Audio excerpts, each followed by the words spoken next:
चलिए अब शुरू करते हैं पहला अध्याय, भाषा और व्याकरण, लैंग्वेज एंड ग्रामर। सबसे पहले आपको चित्रों को देखना है व समझना है। चित्र 1 में माँ अपने बेटे से भोजन करने के लिए कह रही है। बेटा अपनी माँ की बात सुन रहा है। चित्र दूसरे में बेटा अपने पिता को पत्र लिखकर अपने मन की बात बता रहा है। तीसरे चित्र में पिता अपने बेटे के मन की बात पत्र पढ़कर समझ रहे हैं। इस तरीके से हमने देखा कहने, सुनने व पढ़ने लिखने का साधन भाषा है। चलिए भाषा को परिभाषित करते हैं। जिस साधन से हम अपने विचारों या बातों का दूसरे के सामने प्रकट करते हैं उसे भाषा कहते हैं। हमारे देश में विभिन्न भाषाएं बोली जाती हैं, जैसे अंग्रेजी, पंजाबी, तमिल, मराठी, गुजराती, उड़िया। हमारे देश की राष्ट्रभाषा कौन सी है? हमारे देश की राष्ट्रभाषा हिंदी है। अंग्रेजी को अंतर्राष्ट्रीय भाषा का स्थान प्राप्त है। चलिए अब हम देखते हैं भाषा के प्रकार। भाषा के 2 प्रकार होते हैं, मौखिक भाषा व लिखित भाषा।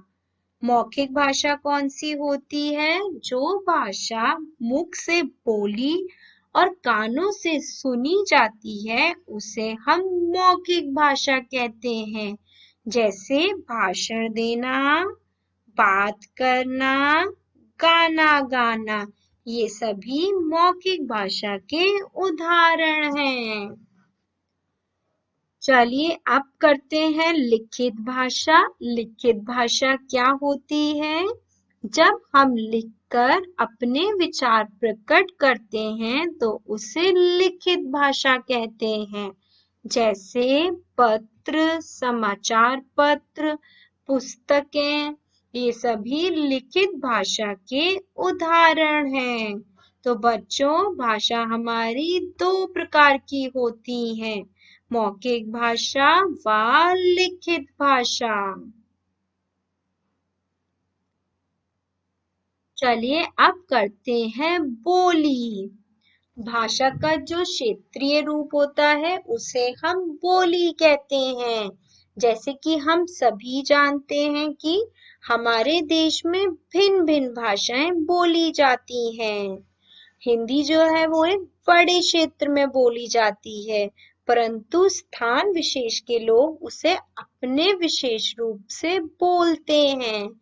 हरियाणा के निवासियों द्वारा बोलने में हिंदी का विशेष रूप दिए जाने पर ये हरियाणवी, ब्रज के लोगों द्वारा विशेष रूप दिए जाने पर वो ब्रज भाषा हो जाती है।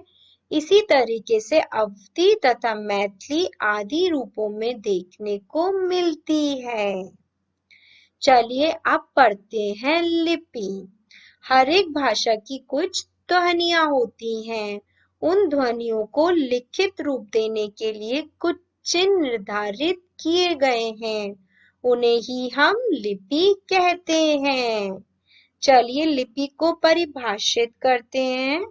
भाषा को लिखने के लिए जिन चिन्हों का प्रयोग किया जाता है उसे लिपि कहते हैं। संसार में विभिन्न भाषाओं को लिखने हेतु विभिन्न लिपियां हैं। चलिए कुछ लिपि देखते हैं। संस्कृत तथा हिंदी की लिपि कौन सी है? देवनागरी। पंजाबी की गुरुमुखी, अंग्रेजी की रोमन, उर्दू की फारसी। चलिए अब आते हैं हम व्याकरण पर। जैसे कि हम अपने विचारों का आदान प्रदान किसके माध्यम से करते हैं? वाक्यों के माध्यम से करते हैं। वाक्य क्या है? वाक्य शब्दों के योग से बनते हैं। बट ये बहुत जरूरी है कि वाक्य में शुद्ध शब्द होना बहुत जरूरी है। व शब्दों का सही क्रम में होना बहुत जरूरी है। जैसे ये हमारे अशुद्ध वाक्य हैं। है रहा मोहन हंस, स्वाति हंस रहा है, लड़कों ने पाठ पढ़ी। ये सब अशुद्ध वाक्य हैं। शुद्ध वाक्य क्या है? मोहन हंस रहा है, स्वाति हंस रही है, लड़कों ने पाठ पढ़ा। ये हमारे शुद्ध वाक्य हैं।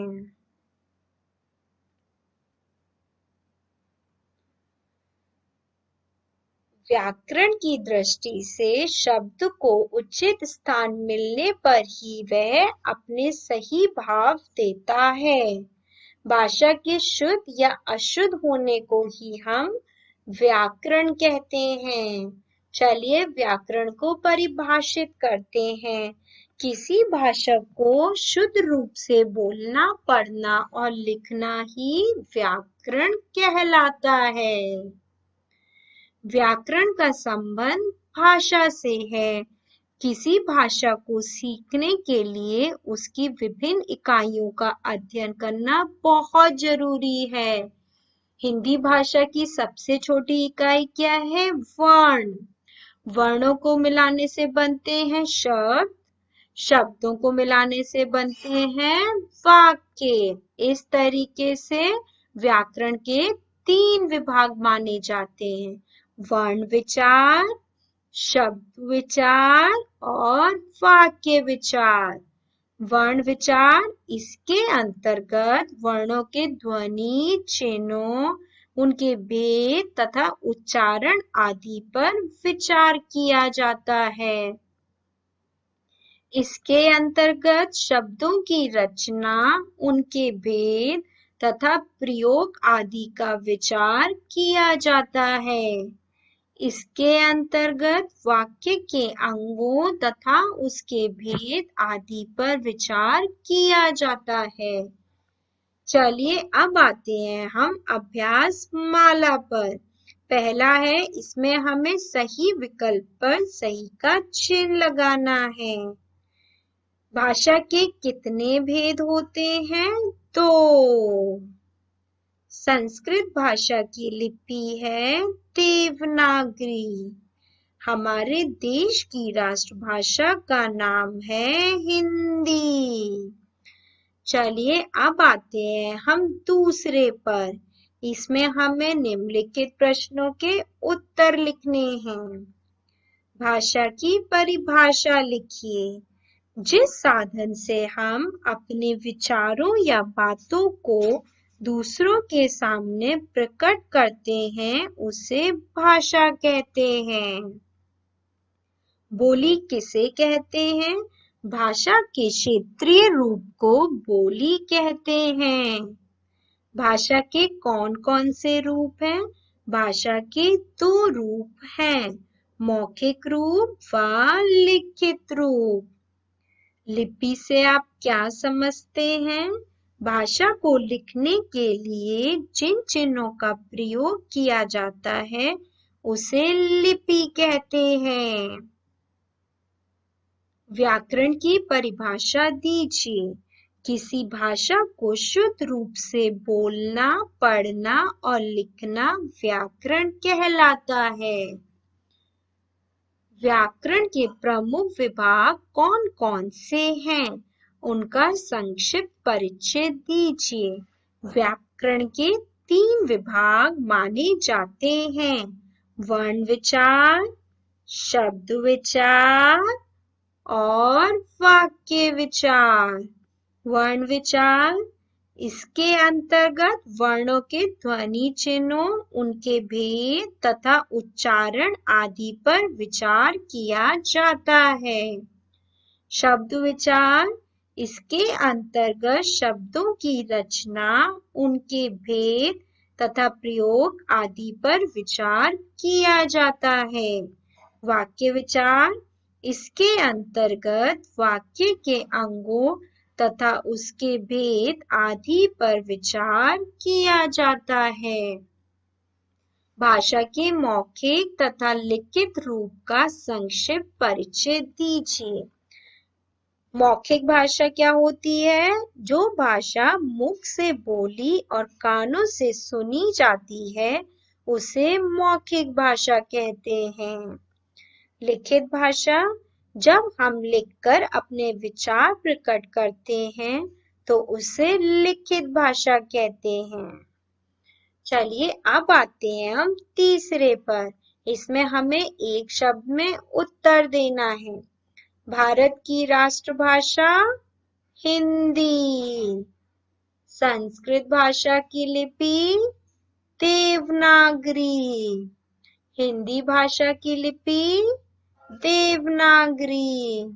अंग्रेजी भाषा की लिपि रोमन। उर्दू भाषा की लिपि फारसी। चलिए अब आते हैं हम चौथे पर। इसमें हमें रिक्त स्थान को भरना है। ध्वनि चिन्हों को लिखने की विधि को लिपि कहते हैं। हिंदी भाषा के दो रूप हैं। शब्द वर्णों से बनते हैं।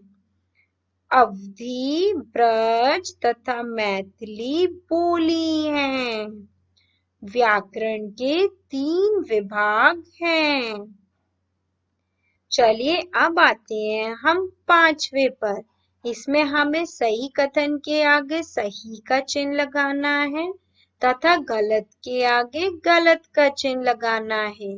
भाषा मन के विचार प्रकट करने का साधन है। सही। हिंदी अंतर्राष्ट्रीय भाषा है नहीं। सभी भाषाओं को रोमन लिपि में लिखा जाता है नहीं। भाषा के शुद्ध या अशुद्ध होने का ज्ञान व्याकरण से होता है। सही। वर्ण भाषा की सबसे छोटी इकाई है। सही। चलिए अब आते हैं हम छठे पर। इसमें हमारे अशुद्ध वाक्य दिए गए हैं, उनको आपको शुद्ध करके लिखना है। ये हो जाएगा, कमल पढ़ रहा है। यह मेरा स्वेटर है। अपना काम पूरा करो। कुछ सेब खाता है। इस तरीके से आपको वाक्यों को शुद्ध करना है।